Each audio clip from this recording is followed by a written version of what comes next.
సారయ్య అనే వ్యక్తి బ్రాహ్మణుల మీద పాడిన పాట ఎంత వైరల్గా మారిందో మనం చూసాం. దానికి సంబంధించి బ్రాహ్మణుల సంఘం కూడా ఎంత మండిపడిందో కూడా మనం వినడం జరిగింది. కిరణ్ శర్మ గురువు గారు దీనికి సంబంధించి ఏ విధంగా స్పందించారో అనేది కూడా మనం చూసాం. అయితే ఇటీవల జరిగిన ఈ ఇంటర్వ్యూస్లో కిరణ్ శర్మ గారు కొన్ని అన్న మాటలు ఇప్పుడు కొంచెం వివాదాస్పదంగా మారాయని చెప్పొచ్చు. ఆ వాటికి సంబంధించి రెంజర్ల రాజేష్ అనే వ్యక్తి కూడా దీనికి సంబంధించి ఒక వీడియోని వైరల్ చేయడం జరిగింది. మరి ఆ వీడియో ఏంటి అనే దాని గురించి ఇప్పుడు మనతో పాటు మాట్లాడడానికి కిరణ్ శర్మ గురుగారు ఉన్నారు. ఆయనతో మాట్లాడదాం. నమస్కారం గురుగారు. నమస్తే అమ్మ. అఖండైశ్వర్యమస్తు లోక కళ్యాణమస్తు. గురుగారు, సారయ్య పాడిన పాట ఎంత వైరల్గా మారిందో మీరు దానికి కౌంటర్గా ఇస్తూ కూడా ఒక ఇంటర్వ్యూ మనం చేయడం జరిగింది. అది కూడా ఇప్పుడు కొంచెం వైరల్గానే మారిందని చెప్పొచ్చు. అందులో మీరు రిజర్వేషన్కి సంబంధించి కొన్ని మాటలు మాట్లాడడం జరిగింది. అది కొంతమంది మనోభావాలు దెబ్బతిన్నాయంటూ వాళ్ళు కూడా వీడియో చేయడం జరిగింది. సో దానికి సంబంధించి మీరు ఏం చెప్తారు? ఒకటి, ప్రస్తుతానికి నేను మాట్లాడే మాట రిజర్వేషన్ల కేటగిరీలో ఉన్నటువంటి విషయంలో మీరు మనోభావాలు తిప్పడం ఎందుకు? ఉన్న విషయాన్ని అనుకున్నటువంటి ఉన్న విషయాన్ని చెప్పాను తప్ప లేని విషయం గురించి ఎక్కడగా మాట్లాడలేదే. సో రిజర్వేషన్ కేటగిరీ అనేది మీరు కొన్ని ఛానల్స్ మాధ్యమంలో నేను 1870 అని చెప్పి ఉన్నాను. ఈ రిజర్వేషన్లో వచ్చిన విషయం బట్ కాదు అది. ఇది 1902లో మనకి రాజా బహదూర్ గారు దీన్ని రాజా బహదూర్ షా మహారాజ్ షా గారు రిజర్వేషన్ ఇచ్చేశారు. ఎప్పుడు? అప్పుడున్నటువంటి సమస్యలో బ్యాక్వర్డ్ క్లాసెస్కి ఇది ఉద్యోగ విషయంలో కాదు, విద్యా విషయంలో అంటే విద్యల కొరకు రిజర్వేషన్ ఇచ్చారు. మీరందరూ అంబేద్కర్ భీమరావు వచ్చిన తర్వాత భీమరావు గారి వల్ల మీకు అది రిజర్వేషన్లు వచ్చి ఆయన వల్ల మేమేదో కొద్దిగా బతుకుతున్నాం, విద్య నేర్చుకుంటున్నటువంటి మాట అది తప్పుడు మాట. ఫస్ట్ ఇన్ఫర్మేషన్ తీసుకోవాలి. మీరు అన్నట్టుగా రెంజర్ల రాజేష్ గారు అప్రిషియేటివ్. నేను ఫస్ట్ ఆయన అప్రిషియేట్ చేస్తాను. ఎందుకంటే ఒక మంచి మాట తీరు, ఎస్ అదే కావాలంటారు. సమాజంలో ఒక మంచి పద్ధతి, మాట్లాడే విధానం పర్ఫెక్ట్గా ఉండాలి. ఎప్పుడైతే అయినా ఒక వ్యక్తిని రెస్పెక్ట్ ఇస్తాడో మన రెస్పెక్ట్ తప్పకుండా ఇవ్వాలి. ఇక్కడ నేను కులానికి మతానికి నేను ఎప్పుడు కూడా మాట్లాడే విషయం కాదు.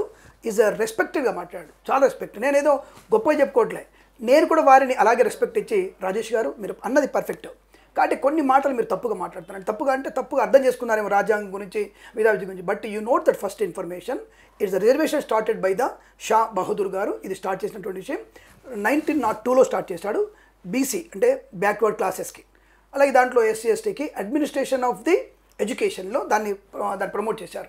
రెండవది మైసూరు సంస్థానంలో క్షత్రియులే, మైసూరు సంస్థానంలో క్షత్రియుడే.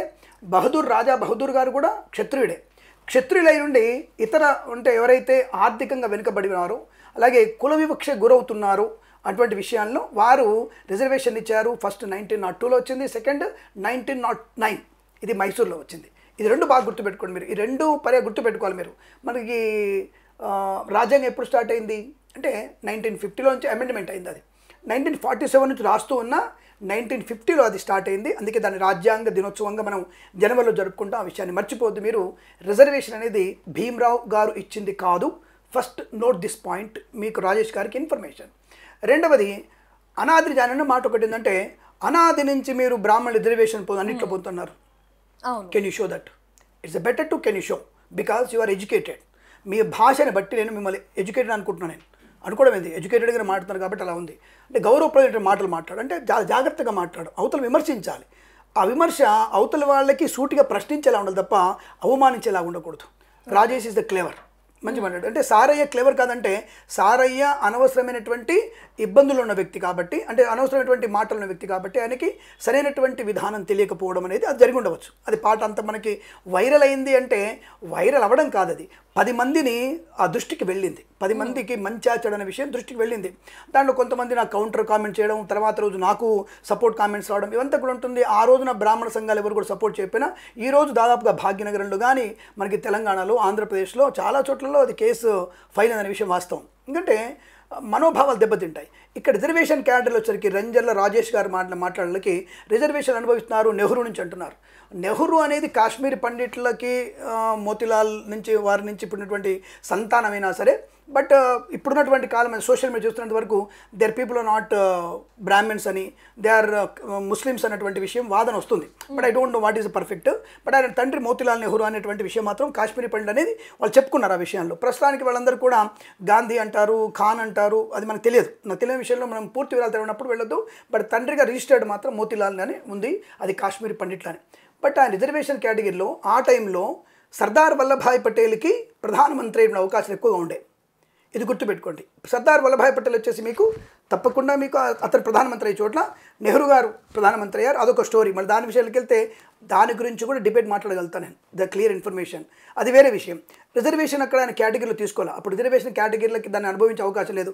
అక్కడ గాంధీ గారు చెప్పినటువంటి విషయంలో ఆ తటస్థమైనటువంటి సమయంలో సమకాలీనంలో నెహ్రూ అనేటువంటి వ్యక్తిని ప్రధానమంత్రి చేశారు.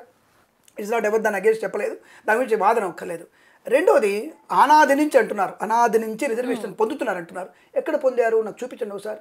ఎన్ education system from the beginning, from the amendment of the రాజ్యాంగం రాసినప్పటి నుంచి ఏ బ్రాహ్మణుడైనా సరే, ఇక్కడ మాట్లాడేది ఓన్లీ బ్రాహ్మణ్ గురించే, అగ్రవర్ణాల గురించి నాకు అనవసరం, ఎందుకంటే వాళ్ళు దీని గురించి స్పందన చేస్తారు చేయరు మనకు, ఎందుకంటే వాళ్ళు బ్రాహ్మణులు కాదు కాబట్టి. అగ్రవర్ణాలు మీరని కూడా అగ్రవర్ణాలు, ఇక్కడ మళ్ళీ ఏదో చూసావా నీకు నువ్వే అగ్రవర్ణం అనుకున్నావు అంటారు. నేను అగ్రవర్ణం అనలేదు, మీకై మీరే అగ్రవర్ణాలు బ్రాహ్మణ కులాలు, పెద్ద కులాలు, నిమ్నజాతి కులం, మాదిగ కులం అని చెప్పేసి మీకు మీరు తగ్గించుకోవడం, మీకు పెంచడం అనేటువంటి భావన అది మీరు తీసుకొచ్చింది. ఇక్కడ ఎవరు మాకు మేము ట్యాగ్ వేసుకోలేదు, ఇది క్లారిటీ ఫస్ట్ ఆఫ్ ఆల్.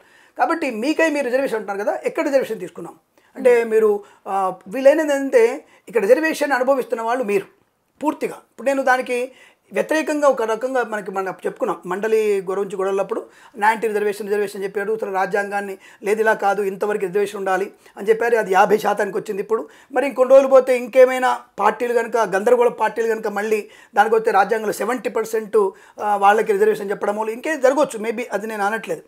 పోనీ అలాంటి ఫైటింగ్ చేసిన రిజర్వేషన్ల గురించి మేమైనా మిమ్మల్ని అబ్జెక్ట్ చెప్పేసి వచ్చామా? సపోజ్ ఇప్పుడు నేను ఒక ఐఐటి ఎగ్జామ్ ఫీజు కట్టాలి నా కూతురికే, నేను వేరే గురించి మాట్లాడను, నా ఐఐటి ఎగ్జామ్ ఫీజు కట్టాలి. ఐఐటి ఎగ్జామ్ ఫీజు 2000 రూపాయలు ఉంది ఇప్పుడు అనుకుందాం సపోజ్. ఇక్కడ స్టేట్ అవే కిరణ్ శర్మ అనే కూతురికి 2000 కట్టాల్సింది. చచ్చి చావు నువ్వు బతుకుండు, నువ్వు తిన్నావా తినకపోయినా, నువ్వు గతి లేకున్నా గతి ఉన్నా 2000 కట్టాల్సిందే. నాకంటే 10 రూపాయలు ఉన్నాయి నో ప్రాబ్లం. గతి లేనటువంటి బ్రాహ్మణులకు కూడా 2000 కట్టాల్సిందే.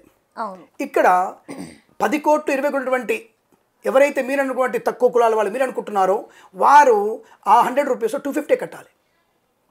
ఇది 75 సంవత్సరాలు నడుస్తోంది. ఇక్కడ ఉద్యోగ స్థితిలో కానీ ఇంకేదైనా స్థితిలో కానీ ఏ డిపార్ట్మెంట్లో ఏ విషయంలో సరే రిజర్వేషన్ను పొందుకున్న బ్రాహ్మణుడు చూపించమని చెప్తున్నాను నేను. 2 బెడ్రూమ్ ఫ్లాట్స్ కానీ రేషన్ కార్డు కానీ ఏదైనా సరే చూపించండి. కొన్ని చోట్ల రేషన్ కార్డు కూడా ఉంటుంది, ఎందుకంటే ఊళ్ళల్లో పంతులు ఉంటారు కదా, పంతులకి ఏదైనా రేషన్ కార్డు రాయొచ్చు.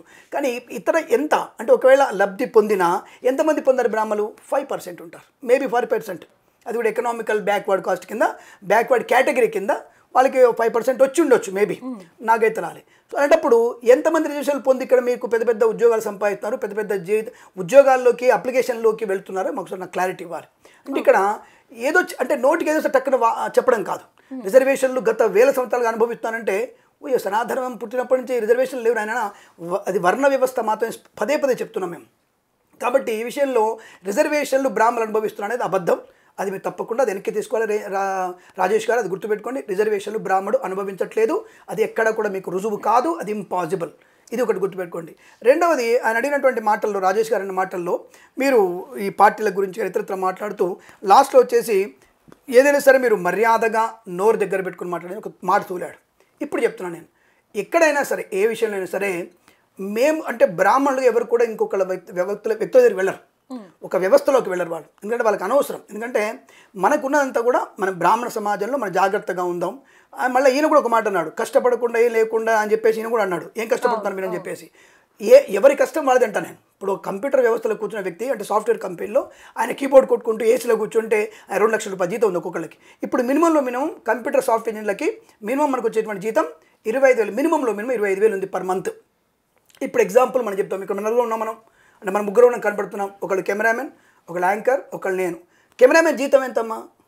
ఈయన కంటే ఎక్కువ కష్టపడతాడు సాఫ్ట్వేర్ ఇంజనీరు, ఈ కెమెరామెన్ కంటే ఎక్కువ సాఫ్ట్వేర్ ఇంజనీర్ కష్టపడతాడా మన ఉద్దేశంలో?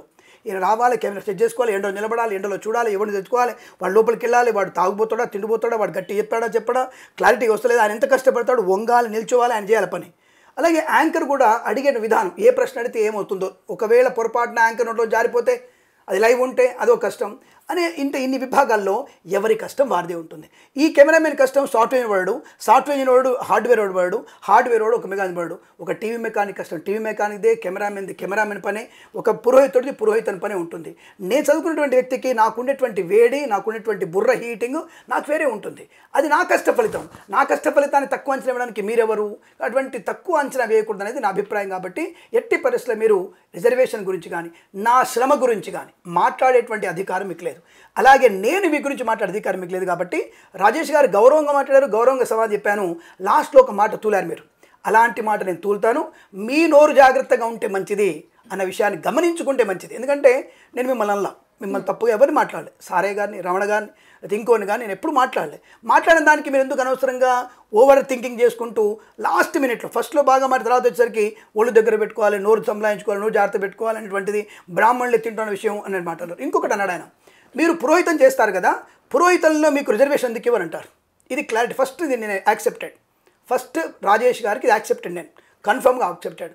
ఇప్పటి నుంచి మీరు రెంజల రాజేష్, ఆయన కుటుంబ సభ్యులు, భార్య, భర్త, తల్లి, తండ్రి, మీ పిల్లలు ఒక 10 సంవత్సరాలు మీరు ఒక నిష్టమైనటువంటి పరిస్థితిలో ఉండాలి. ఒక రూల్స్ అండ్ దానికి కూడా రూల్స్ అండ్ కొన్ని ఉంటాయి, దాన్ని రూల్స్ పాటించాలి. ఏది, నువ్వు పురోహితం చదువుకోవడానికి అర్హత సంపాదించాలంటే కొన్ని రూల్స్ అండ్ ఫండమెంటల్స్ ఉంటాయి, దాన్ని ఫాలో కావాలి. ఎలాగైతే మేము మా పిల్లల్ని ఎలాగైతే మేము ఫండమెంటల్గా దాన్ని వాళ్ళు తయారు చేసామో, అలా నువ్వు కానీ మీ పిల్లలు కానీ తయారవ్వడానికి ఫండమెంటల్స్ చేయాలి. ఫర్ ఎగ్జాంపుల్ ఇప్పుడు మీరు ఐఏఎస్ ఆఫీసర్ ఎగ్జామ్ రాయాలి. ఏం చేస్తారు ఫస్ట్? మీ ఎలిజిబిలిటీ ఏంటి దానికి? 10th are intermediate or degree. M I right are wrong? Anybody have any doubt? Right. మీకు ఇంటర్మీడియట్ ఆర్ 10th పాస్ అవ్వాలి, డిగ్రీ పాస్ అవ్వాలి. డిగ్రీ పాస్ అయిన తర్వాత డైరెక్ట్ మీరు కలెక్టర్ అయిపోతారా? ఎందుకని అవ్వరు అంటున్నా? దేనికి అవ్వరు? నాకు సమాధానం చెప్పాలి మీరు యాంకర్గా. ఎందుకు అవ్వరు అంటే దానికి సంబంధించినటువంటి psychology, mathematics, science, social, history, economics, ఇన్ని సబ్జెక్టు స్పష్టంగా చదువుకోవాలి. చదువుకున్న తర్వాత మీరు ఖచ్చితంగా దానికి 3 సంవత్సరాలైనటువంటి దానికి నిష్ట ఉండాలి. దానికంటే దాని పూర్తి వివరాలుగా మీరు వెళ్ళి తప్పకుండా మీ దాని గురించినటువంటి అవగాహన పెంచుకున్న తర్వాత 3 ఏళ్ల తర్వాత మీకు తప్పకుండా దాని గురించి మీకు ఒక పోస్టింగ్ ఇవ్వాలి వద్దా. అక్కడ ఇంటర్వ్యూలో 10 మంది లాస్ట్కి సెలెక్ట్ అయితే ఆ 10 మందిలో 3-4 తీసుకుంటారు వాళ్ళు. మిగతా వాళ్ళందరూ కూడా వేస్ట్ క్యాండిడేట్లా? కాబట్టి ఆ ఇద్దరికి అర్హత ఎందుకు వచ్చింది? ఆ పరీక్షలో నిలబడ్డారు కాబట్టి. అలాగే సేమ్ యాజ్ ఇట్ ఈస్ నీ కుటుంబం మొత్తం కూడా ఒక పరిపూర్ణమైనటువంటి పరిశుద్ధమైనటువంటి తత్వంతో అనవసర కాలాల్లో మైథునం, అనవసరమైనటువంటి మద్యపానం, అనవసరమైనటువంటి తిండి తినకపోవడం, అనవసరం మాటలు మాట్లాడకపోవడం, మడి ఆచారాన్ని పాటించడం ఇక్కడ ఫండమెంటల్స్.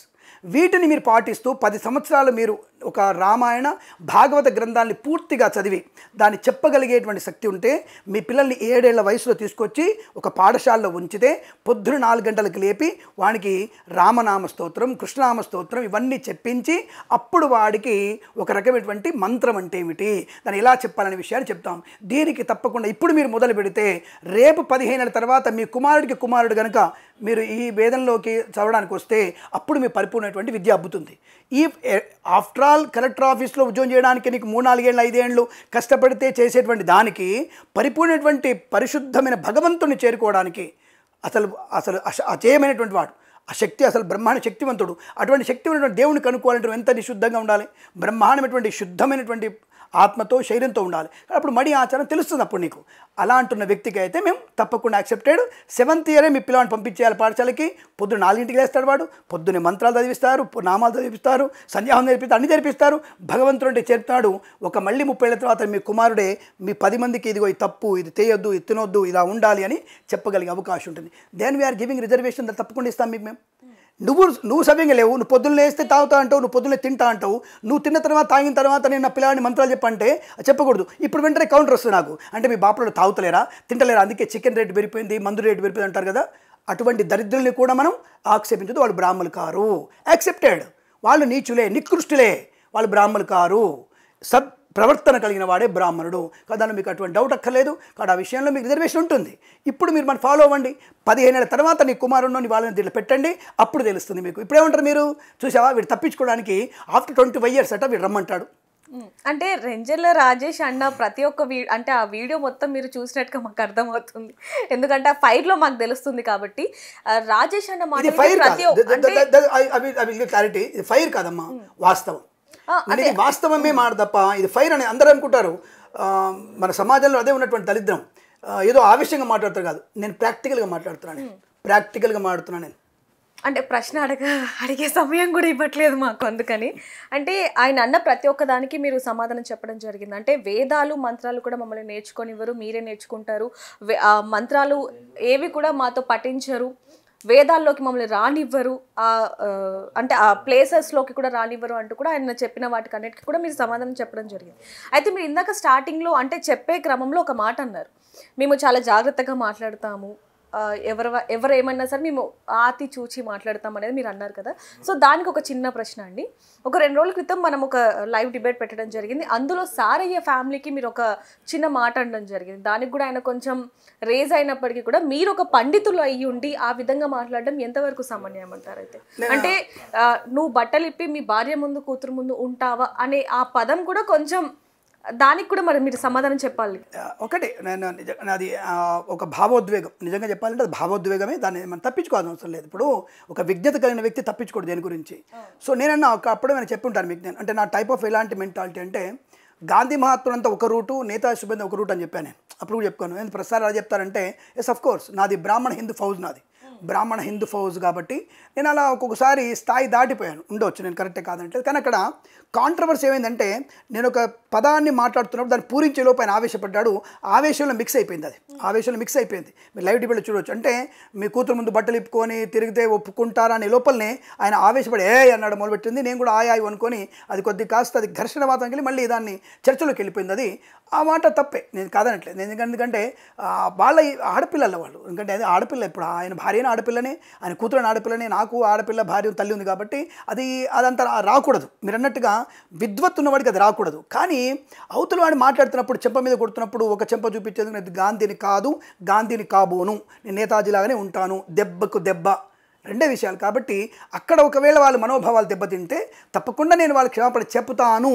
కానీ ఎప్పుడు ఈ ముందు నువ్వు తప్పు చేశావు కదా, బ్రాహ్మణ సమాజం గురించి తప్పుగా బలిసి బాపనోడు వేసుకున్నటువంటి మాట మాకు కూడా అంతే బాధ కలుగుతుంది. కాబట్టి దీనికి వారు క్షమాపణ చెప్పగలిగితే తప్పకుండా నేను కూడా నేను మాటకి ఎటువంటి లేకుండా, అంటే ఎటువంటి సిచ్యువేషన్ లేకుండా నేను క్షమాపణ అడగడానికి సిద్ధంగా ఉంటాను. దాంట్లో ఎటువంటి అవట్లేదు. ఎందుకంటే ఆడపిల్లని అనకూడదు, అది విచక్షణ కాదు. ఆ సమయంలో విచక్షణ కోల్పోవడం తప్పే. ఏదైనా అంటారా అంటే అనకూడదు, దట్స్ ఆల్. ఇంత ముందే చెప్తున్నాను, నేను అనకూడదు. అలా దొరినందుకు నేను తప్పు చెప్తాను, సారీ చెప్తాను, ఇప్పుడు చెప్పడం లేదు. వారు నాకు సారీ చెప్తే దీనికి కూడా సారి చెప్తాను, పాట పాడినందుకు సారి చెప్తాను నేను, అది విషయం. సో ఇప్పుడు రాజేష్ అన్న ప్రతిదానికి కూడా మీరు సమాధానం చెప్పడం జరిగింది. అయితే చాలా మటుకు కూడా కొంతమందికి తెలియని క్లారిటీ ఏంటంటే వేదాలు మంత్రాలు అనేది అందరూ కూడా నేర్చుకోవచ్చు అని చెప్పి కూడా ఇప్పుడు చాలా వరకు వేద పాఠశాలలు అన్ని చోట్ల ఉన్నాయి. దానికి సంబంధించి ఒక చిన్న సమాధానం చెప్పండి. ఒకటి గుర్తుపెట్టుకున్నామా, ధర్మం అనేది ఒక రూట్ ఉంటుంది. ఇప్పుడు ఐటీ డిపార్ట్మెంట్కి వెళ్దాం అంటే నేను ప్రతిదాన్ని సైంటిఫిక్ క్లారిటీకి ఇస్తాను మీకు. ఐటీలో పైథాన్, .NET, తర్వాత మీకు SAP, ఇట్లా డిఫరెంట్ AI, టెస్టింగ్ టూల్స్ అనేటువంటి డిఫరెంట్ కోర్స్ ఉన్నాయి. ఆ డిఫరెంట్ కోర్సులలో పైథాన్ నేర్చుకునే వ్యక్తి .NET మీద ఉద్యోగం చేస్తాడా? సింపుల్, నాకు సమాధానం కావాలి. ఇంపాసిబుల్. SAP నేర్చుకునేవాడు .NET మీద ఇది IT పని చేస్తాడా? చేయడు. అంటే ఎవరి పని వాళ్ళదే, ఎవరి డ్యూటీ వాళ్ళదే. కాబట్టి ఇక్కడ కూడా మీరు అన్నట్టుగా ఎవరి పని వాళ్ళకే ఉంటుంది. వేదాలు నేర్చుకునే విషయంలో కొన్ని రూల్స్, ఫండమెంట్స్ ఉంటాయి. కాబట్టి ముఖ్యంగా దాన్ని నేర్చుకునే ముందు ఈ వేదానికి ప్రతిరూపమే, వేదానికి ప్రతిరూపం వేదం ఎందుకు చదవద్దండి చాలా మందికి డౌట్. అంటే ఇప్పుడు నేను కూడా అదే అడుగుదాం అనుకున్నాను గురుగారు. అంటే కొన్ని చోట్ల ఏంటంటే ఎవరైనా వేదాలు నేర్చుకోవచ్చు, ఎవరైనా సరే వేద పాఠశాలకు వెళ్ళొచ్చు అనేది నేను విన్నాను. అలాంటిది ఇప్పుడు మీరు ఈ విధంగా చెప్తుంటే నాకు కూడా ఒక క్వశ్చన్ మార్క్ వస్తుంది. క్లారిటీ తప్పకుండా ఇస్తాను నేను ఇందా ఫస్ట్ ఇందాక చెప్పాను కదా, పెంజల రాజేష్ చెప్పిన విషయం మీకు చెప్పాను. మీరు దానికి ఫండమెంటల్స్ ఫాలో కావాలి. ఇప్పుడు మీ తాత నుంచి రావాలి మీకు, అది రూల్. అంటే జీన్స్ అంటారు, వాటి జీన్స్ అంటారు. ఇప్పుడు DNA అంటే ఏంటమ్మా? DNA అంటే జీన్స్. ఈ జీన్స్లలో ఉండేటువంటి ఒక మైథునం, అంటే ఒక బుద్ధిమాంద్యత ప్రతి ఒక్కళ్ళకు ఉంటుంది. ఒక హంతకుడి కొడుకు మ్యాక్సిమం హంతకుడిగా మారడానికి అవకాశం ఉంటుంది. ఇది ఫండమెంటల్గా మీకు సైకాలజీకి ఎలా అడిగని చెప్తారు. ఉండకపోవచ్చు అనేది కూడా ఉంది కదా, ఉండవచ్చు అని చెప్తున్నాను నేను. ఆ ఉండవచ్చు అనే విషయంలో ఏమంటున్నాం, అలా ఉండకుండా ఉండడానికి, అంటే అలా ఉండకుండానికి వీడి తండ్రి సత్ప్రవర్తనగా ఉండాలి ఫస్ట్. ఇది ఫండమెంటల్ సూత్రం. అంటే మన తరాన్ని నుంచి ఫండమెంటల్గా మనకి ప్రశాంతంగా జాగ్రత్తగా ఉండమని చెప్తారు. ఈ జాగ్రత్తగా ఉండడం అనేది తాత నుంచి రావాలి. తాతగారు ప్రశాంతంగా ఉండాలి. ఇందాక చెప్పే కదా, అనవసర మైథునం, అనవసర మద్యం, అనవసరమైనటువంటి మద్యపానం, ఇవేవి చేయకుండా ఏకాదశి, అమావాస్య ఇటువంటి నక్తాలుంటూ నిరంతరం భగవన్నామస్మరణ చేసుకుంటూ ముందు శరీరాన్ని, ఆత్మని పర్ఫెక్ట్గా ఉంచుకోవాలి, బ్యాలెన్స్డ్గా ఉంచుకోవాలి. వాడికి మంత్రం యొక్క అర్థం తెలుస్తుంది, మంత్రం ఉచ్చరించే శక్తి వస్తుంది. ఇది గ్యారెంటీ చెప్తున్నాను నేను. ఇలా ఉండాలంటే ఆ రూల్ పాటించాలంట. నేను చదువుకోవద్దు అనే విషయం కాదు ఇక్కడ. ఈ ఫండమెంటల్స్ మీ తాత నుంచి వచ్చేసి ఆ సద్భావనలో ఉంటే ఈ రోజున మీకు చాలామంది బ్రాహ్మణేతరులు సంతులు సాధువులుగా ఉన్నారు. బాగా రిమైండ్ ఇట్, సంతులు సాధువులుగా చాలామంది ఉన్నారు. దానికి ఫర్ ఎగ్జాంపుల్ చెప్తాను, మీకు తప్పుగా అనుకోవద్దు, అందరు లావుతున్నారు అనుకోవద్దు. సుందర చైతన్యానంద ఆయన భగవద్గీత వింటే అద్భుతంగా ఉంటుంది. సుందర చైతన్యానందమూర్తి అసలు ఎంత బాగా చెప్తారంటే అద్భుతం, బ్రాహ్మణుడు పనికిరాడు, అంత అద్భుతమైనటువంటి ఆయనకింది. అలాగే మహర్షి మహేష్ యోగి అని ఉండేవారు. మహర్షి మహేష్ యోగి ఆయన వేద పండితులకి వేద పాఠశాలలో 10,000 మంది వేద విద్యార్థులు తయారు చేశాడు. ఆయన 10,000 మంది వేద విద్యార్థులు తయారు చేయడానికి పూనుకున్నాడు. దాదాపుగా 10,000 ఎకరాల్లో ఢిల్లీ నోయిడా దగ్గర, నోయిడా 37 సెక్టార్ బంగేల్ అనే గ్రామంలో, నోయిడా 37 సెక్టార్ బంగేల్ అనే గ్రామంలో 10,000 ఎకరాల్లో 10,000 మంది విద్యార్థులకి వేద పాఠశాలకు పూనుకున్నాడు. ఆయన ఆయన శిష్యులు చాలామంది ఇప్పుడు వేద పండితులుగా ఉన్నారు. చాలామంది ఈజ్ వైశ్యుడు ఆయన. అలాగే సద్గురు చాలామంది ఉన్నారు. సద్గురు అనే వాడు చాలామంది ఉన్నారు. అటువంటి వాళ్ళలో బ్రాహ్మణేతరులే ఉన్నారు. వాళ్ళందరికీ కూడా ఈ బ్రాహ్మణ అనేవాడు నమస్కారం చేస్తాడు. అంటే ఇక్కడ మీకు ఎగ్జాంపుల్ చెప్తున్నాడు, పురాణ భాగవత ఇతిహాసాలు నేర్చుకొని ఆ తర్వాత మన యొక్క పరిశుద్ధమైనటువంటి ఆత్మతో శరీరంతో నెక్స్ట్ జనరేషన్కి మళ్ళీ ఆ పురాణ భాగవత వినిపించి ఆ తర్వాత తరానికి వేద వాంగ్మయం ఇవ్వండి. నిజంగా చెప్తున్నారు ఫండమెంటల్ రూల్స్ అవి. ముందు ఈ వేదంలో ఉన్నటువంటి ప్రతి విషయం ఇప్పుడు 18 పురాణంలో ఉంది. అది చదువుకోండి రా అంటే దాన్ని వదిలిపెట్టేసి నేను మంత్రమే చదువుతా అంటే మంత్రంలో కొన్ని నిగూఢమైనటువంటి శబ్ద దోషాలు ఉంటాయి, అది పాటించకపోతే కష్టము. ఇప్పుడు సపోజ్ మన సరే ఓదని మీ పేరు మహాలక్ష్మి అనుకుందాం. మహాలక్ష్మి అని పిలిస్తే మీరు పలుకుతారు తప్ప ఏ మేహలక్ష్మి మేహలక్ష్మి అంటే పలుకుతారా? జస్ట్ దట్స్ లైక్ మంత్రం కూడా అపశబ్దం వస్తే అంటే అపశబ్దం పలికితే తీవ్రమైనటువంటి ప్రమాదాలు ఎక్కువగా ఉంటాయి. కాబట్టి దాన్ని జాగ్రత్తగా చదవడం కోసం ముందు మనల్ని మనం తయారు. మీకు వేదపాఠశాల రాగానే డైరెక్ట్ వేదం చెప్పరు. వేద పాఠశాలకు వస్తే ముందు వాడికి అష్టోత్తరాలు, నామాలు, భాగవతం, భారతం ఇవి 5-6 ఏళ్ళు చదివిన తర్వాత వాళ్ళు తల్లి అంటారు ఎప్పుడండి మా అబ్బాయికి స్త్రీ సూక్తం వస్తుంది, ఎప్పుడండి మా అబ్బాయికి పురుష సూక్తం వస్తుంది అడుగుతారు. వాళ్ళు 5 ఏళ్ల వరకు ఏమీ రాదు. 5 ఏళ్ళు 4ంటికి లేవాలి, 9ంటికి పడుకోవాలి, అక్కడ గురువు పాఠశాల పెట్టింది తినాలి, సంధ్యావనం చేయాలి, సహస్ర గాయత్రి చేయాలి. ఇవన్నీ చేసుకుంటే కానీ వాడికి 5 సంవత్సరాల తర్వాత వాడి డిఎన్ఏలో ఒక మార్పు వస్తుంది. అప్పుడు వేదంలోకి అప్పుడు స్టార్ట్ చేస్తారు. ఇది పద్ధతి. దీన్ని వదిలిపెట్టి డైరెక్ట్గా నాకు రిజర్వేషన్లు ఇవ్వు, దాన్ని కూడా ఎందుకు చదువుకోరి, నా వృత్తిలో అంటే లాస్ట్కి నా వృత్తిలో కూడా రిజర్వేషన్కి వచ్చేసారు మీరు. ఇక నా వృత్తిని బతకనివ్వరిగా అంటే ప్రతిదాని రిజర్వేషన్గా మొన్నటిదాకా చూస్తున్నాం కదా, ఏదో అందరూ గొడవ పెడుతుంటారు. ప్రైవేట్ కంపెనీలు కూడా రిజర్వేషన్ అమలు పరచాలి. అబ్బా ఇది ఎక్కడ కొత్త విశేషాలు నాకు అర్థం కాలే. అంటే ప్రైవేట్ సెక్టర్లో నేను కంపెనీ పెడితే సపోజు తెలివైన వాడికి ఉద్యోగం ఇస్తాను. నేను క్యాష్తో సంబంధం లేదురా బాబు, నేను కంపెనీ పెడతా, సపోజ్ నా కూతురే కంపెనీ పెట్టబోతుంది, దాంట్లో క్యాష్తో సంబంధం లేదు, మెరుగైనటువంటి వ్యక్తులు ఆడ కానీ మగ కానీ ఎవరైనా సరే ఇక్కడ ఆడమగ కాని వాళ్ళు కూడా ఇక్కడ ఉద్యోగం చేస్తాను నేను టెస్ట్ పెడితే దాంట్లోకి వీళ్ళు వచ్చేసి చట్ మాకు గవర్నమెంట్ ఆర్డర్ ఇచ్చింది, మాకు 50% రిజర్వేషన్ కావాలని చెప్పేసి రాజ్యాంగం సవరించమని చెప్పి గొడవ పెడతారు. ఇది ఎక్కడ సోద్యం నాకు అర్థం కాలే. అంటే ఎక్కడ పోయినా సరే ఫ్రీగా ఈజీగా వచ్చేటువంటి స్టెప్స్ తీసుకోకండి. You just leave the reservations. మీ వర్గంలోనే నేను రిజర్వేషన్ ఎవరు పెట్టామని చెప్పలేదు, దాన్ని వేరే తిరిగి అర్థం చేసుకుంటున్నారు. రిజర్వేషన్లు మీరు అనుభవించకండి, మీ దాంట్లోని వర్గంలోనే ఇంకొకరికి ఇవ్వండి, వాళ్ళని డెవలప్ చేయండి, చదువుకోవడానికి ఉద్యుక్తం అవ్వండి, చదువుకునే ప్రయత్నం చేయమని చెప్పండి. నువ్వు కారు కొంటున్నావు, నీతో పాటు ఉన్నటువంటి వర్గంలో కారు కొనే ప్రయత్నం చేయండి. ఇది వదిలిపెట్టి ముఖ్యంగా ముందు చెప్తున్నాను నేను, నీ వర్గంలో నీ కులంలో కొట్టుకొని చచ్చేటువంటి చెప్తూ చాలామంది ఉన్నారు. ఆస్తుల గురించి, అక్రమ సంబంధాల విషయంలో, నా కులంలో నీ కులం అన్ని కులంలో ఉన్నారు కదా, ముందు వాళ్ళని ఎడ్యుకేట్ చేయండి. ముందు వాళ్ళు ఈ విధంగా సామాజికమైన ఎడ్యుకేట్ చేయండి. బ్రాహ్మణ ఎడ్యుకేట్ కాదు కావాల్సింది. మద్యపానం చేయొద్దని చెప్పండి, మాంసం తినొద్దని చెప్పండి, ఆవు మాంసం చెప్పండి, ఆవు మాంసం తింటే ఏం ప్రాబ్లం అని చెప్పండి, అసలు రైతులకు ఎరువులు ఏ విధంగా రైతులకు ఎరువులు వేయాలి చెప్పండి, మద్యపాన నిషేధం గురించి మాట్లాడండి. మద్యపాన సేవన చేస్తే ప్రమాదం ఎంత, క్యాన్సర్ వస్తుంది, పిల్లు నాశనం అయిపోతుంది, ఈ విషయాన్ని చెప్పండి. ఇది మన రోగం వచ్చిన తర్వాత గవర్నమెంట్ దగ్గరికి వెళ్ళి నాకు సీఎం పథకం కావాలి, నాకు ఆరోగ్యశ్రీ కార్డు కావాలని చెప్పేసి వెళ్ళబడేది ఎవరు? రిజర్వేషన్లో వెళ్తారు మీరు. Yes I'm saying that. ఇప్పుడు చెప్తున్నా నేను, ఇక్కడ రోగం వచ్చిన రిజర్వేషన్ వెళ్తారు, మందుకు కొనాలన్న రిజర్వేషన్ కావాలి. ఇప్పుడు ఎందుకమ్మా మొన్న మీకు ఈ వైన్ షాప్లకి అది వేశారు కదా, ఏదో దానికి వేస్తారు, ఏదో లైసెన్స్ కాదు ఏదో దాన్ని వేస్తారమ్మా, దానికి టెండర్లు వేశారు కదా, దాంట్లో ఎస్సీ ఎస్టీలకి పర్సెంటేజ్ తక్కువ, బీసీలకు పర్సెంటేజ్, దాంట్లో రెడ్డిలకి కమ్మల కాపులకి ఇంకో పర్సెంటేజ్. ఇది ఎక్కడ అంటే లాస్ట్ టెండర్లు వేసుకోవడానికి కూడా మందు కొనడానికి కూడా రిజర్వేషన్లే, మందు కొనుక్కోవడానికి పెట్టుకోవడానికి రిజర్వేషనే. ఇంకేంటే కొనుగోలు పోతే మందు కొనడానికి కూడా రిజర్వేషన్ అడుగుతారు మీరు. ఇదే మందులలో మీకు ఇదే ఆసుపత్రికి వెళ్తే అదే ఆరోగ్యశ్రీ కార్డు మీద ఎవరైతే మీకున్నటువంటి రిజర్వేషన్ కార్డు ఉన్న వ్యక్తులు, వైట్ రేషన్ కార్డు ఉన్న వ్యక్తులు, ఆ వ్యక్తులకి మీకు అక్కడ ఇస్తారు. ఏమి ఇస్తారు? మందులు పర్సెంటేజ్, ఫ్రీ ట్రీట్మెంట్ ఫ్రీగా ఇస్తారు. రోగం తెచ్చుకునేది ఎందుకు, దానిపై మళ్ళీ గవర్నమెంట్ సొమ్ము తినేది ఎందుకు? ఈ సొమ్మంతా ఎక్కడి నుంచి వస్తుంది? ఇప్పుడు నేను చెప్తాను మీకు ధైర్యంగా, నాన్ రిజర్వేషన్ క్యాండిడేట్స్ అందరికీ కూడా కడుతున్నటువంటి పన్నులు ఇవి. మీకు తెలుసో తెలియదో, to be honest I'm telling that maximum to maximum ఇప్పుడు 13%కి వచ్చింది ట్యాక్స్ కట్టేవాళ్ళు, ఇన్కమ్ ట్యాక్స్ కట్టేవాళ్ళు. అదే విషయంలో ఈ రిజర్వేషన్ కేటగిరీ వాళ్ళు ట్యాక్స్ ఎవరు కడుతున్నారు చెప్పండి? ఇప్పుడు నాకు ఎవరు ట్యాక్స్ కడుతున్నారు? Just show that. అలా కడితే 64% మనకి ట్యాక్స్ పెరిగి మన దేశ అభివృద్ధి జస్ట్ వితిన్ 15 డేస్లో పెరిగిపోతుంది. వితిన్ 15 డేస్లో మన దేశ పురోగమనం ఎట్లుంటుందంటే పరిగెడుతుంది వాయువేగంతో. మరి కడుతున్నారా? కానీ ఎవరైతే 13% కడుతున్నారో దాని నుంచే మనకి ఇవన్నీ కూడా రోడ్లు భవనాలు వస్తున్నాయనే విషయాన్ని ఎందుకు గమనించట్లేదు మీరు? అంటే మీరు అంటారు నేను పాల ప్యాకెట్ కొంటే నేను ట్యాక్స్ కడుతున్నాను, కానీ ట్యాక్స్ కట్టి నువ్వు అనుభవిస్తున్నావు, రిజర్వేషన్లో అనుభవిస్తున్నావు ఎక్కువ శాతం. కానీ ఏ బాపనోడు కూడా నీకు ట్యాక్స్ కట్టి నేను రోడ్ ట్యాక్సు, సైకిల్ ట్యాక్సు, బండి ట్యాక్సు, కార్ ట్యాక్సు, బట్టల ట్యాక్స్ కట్టి నేను రిజర్వేషన్ అనుభవించట్లే. ప్రభుత్వ సొమ్ము తినటం లేదు. సో విన్నాం కదా కిరణ్ శర్మ గారు అన్న మాటలు కూడా. రాజేష్ అన్న ప్రశ్నకైతే కిరణ్ శర్మ గారు సమాధానం కూడా చెప్పడం జరిగింది. మరి దీనికి సమాధానం ఏం చెప్తారనేది కూడా రాజేష్ గారి మాటలు తెలుసుకుందాం. మరిన్ని వార్తల కోసం చూస్తున్నాను బిగ్ టీవీ కెమెరామెన్ పవన్తో, reporter Devika, Hyderabad. For more videos like this, subscribe Big TV channel.